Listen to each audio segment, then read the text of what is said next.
Uranus does not behave like the other planets. Everywhere else, a world turns upright, like a spinning top. Uranus turns, and yet it does so in a way that looks almost impossible at first glance. It rolls around the sun as though the planet were a ball, tipped nearly on its side, rather than spinning with an axis that points up through space. Something massive likely struck early Uranus and knocked it over. Now, billions of years later, scientists still cannot agree on what precisely delivered that blow. To grasp the scale of the tilt, compare it to Earth. Earth leans about 23 degrees, a modest angle that produces our familiar seasons, warmer years and cooler ones, shifting day lengths and changing weather patterns. Uranus is different in kind, not just degree. Its tilt is about 98 degrees, so large that its poles point almost directly toward the sun, and then almost directly away from it. For roughly 1/4 of its 84-year orbit, one pole receives continuous daylight, while the opposite pole remains in darkness for decades. A meridian line that once meant north and south becomes an engine of time. The leading explanation is a catastrophic impact during the early solar system, when planets were still assembling and collisions were common. In this scenario, Uranus was hit by an object roughly Earth-sized in mass, or perhaps up to 3 times Earth's mass, striking at a particularly damaging angle. Instead of merely slowing the planet's rotation or changing its orbit slightly, the impact would have transferred enough momentum to knock Uranus's spin axis over by nearly 90 degrees.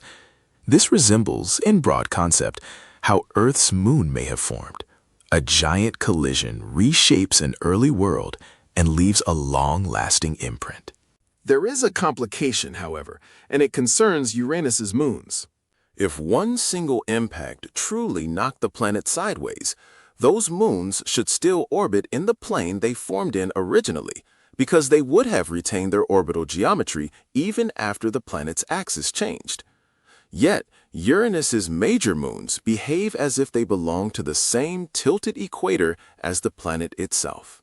Their orbits align with the sideways spin in a way that suggests a different history. The moons may have formed after the tilt, or the tilt may have occurred through a more complicated sequence of events. In other words, the collision story may require more than one dramatic hit, or a formation process more violent and extended than a simple one-and-done moment.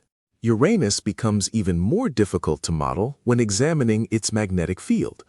For most planets with magnetic fields, the field is generated deep inside and tends to align, at least roughly, with the rotation axis. Earth's magnetic lines, for instance, are strongly connected to how the planet spins. Uranus is an exception. Its magnetic field is tilted about 59 degrees relative to its rotation axis. Even more striking, the magnetic source is not centered neatly at the planet's core. The field appears offset and lopsided, as though the planet's internal engine is not arranged symmetrically. The rotation axis points one way, the magnetic architecture points another. The discrepancy feels less like a minor tilt and more like a misalignment of fundamental plumbing. One plausible idea is that Uranus's magnetic field is produced not by a conventional solid metal core, but by a thick layer of electrically conducting slushy fluid somewhere within the planet.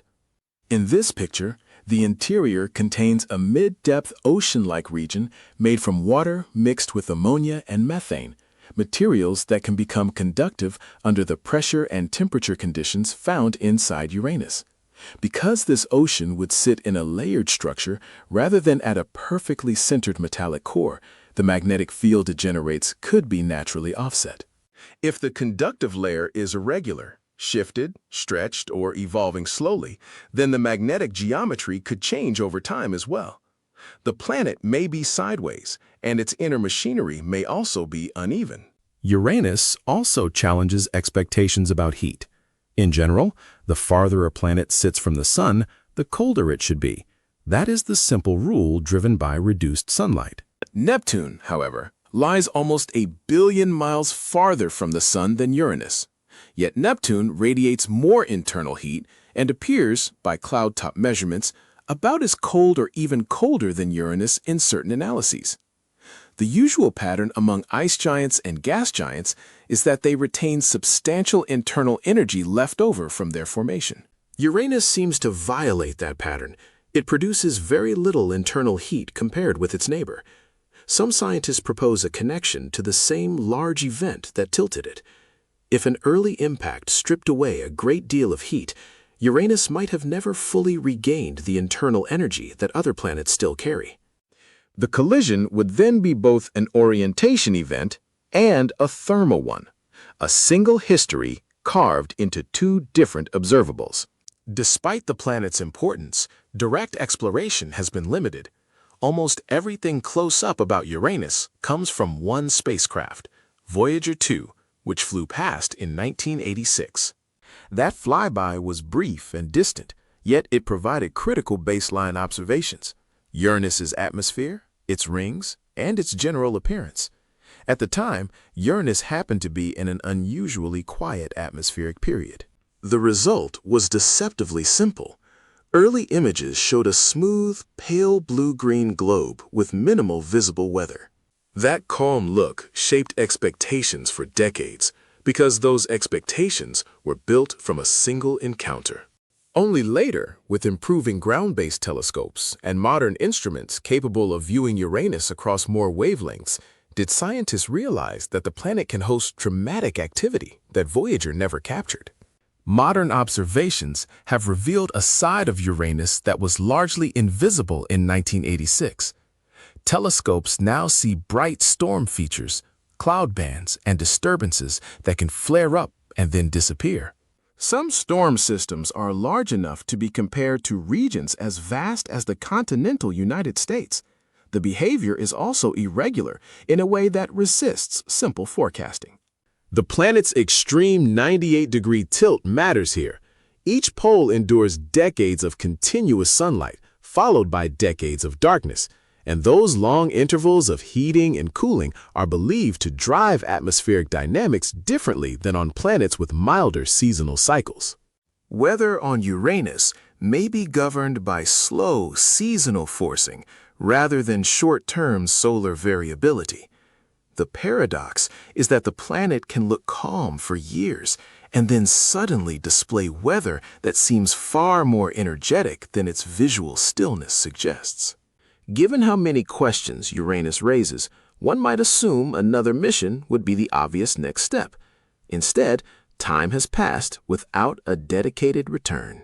In 2022, a major panel of planetary scientists ranked a mission involving an orbiter and probe of Uranus as the single highest priority for the next decade of solar system exploration. Yet priorities are not timelines. The mission still has not launched, and under even optimistic scheduling, a spacecraft would not arrive until sometime in the 2040s. Until then, the scientific community must build models from limited direct data, essentially a long arc of inference from Voyager 2's one flyby plus decades of telescopic monitoring across seasons. The wait is not simply technical, it is also practical. The outer solar system is expensive to reach, and mission windows can be years apart. Uranus matters because it represents an alternate path through planetary history. Many worlds share common traits: magnetic fields that broadly align with rotation, internal heat that steadily leaks outward, moons whose orbital planes match the early disk that formed them. Uranus disrupts those expectations. It rotates sideways. Its magnetic field is offset and strongly tilted. Its internal heat output appears unusually weak. Its storms behave as though seasons lasting decades genuinely control atmospheric weather. Each trait points back to the same central uncertainty. What exact events molded Uranus, and in what order? Was there one overwhelming collision, or a chain of impacts? Did the impact remove internal energy, or did later processes govern the planet's thermal evolution? Did Uranus's moons form in the aftermath of a new axis, or did the original formation environment shift as the planet was reassembled? Until these questions are answered with direct measurements, Uranus remains more hypothesis than explanation. Uranus has been on its back for over 4 billion years. That long stability, surviving the reshaping of the early solar system and the slow churn of cosmic time, makes the mystery endure. It also makes the eventual answers more valuable because Uranus may hold clues about how planetary systems break symmetry, how orientation can be altered, how magnetic engines can be displaced, and how internal energy can be depleted or preserved. If the goal is to understand what a planet can become, Uranus offers an unusually clear test. For more solar system mysteries that remain unanswered, subscribe and continue watching as future observations and eventually new missions attempt to measure the meridian of this strange world and rebuild the mortar of its origin story.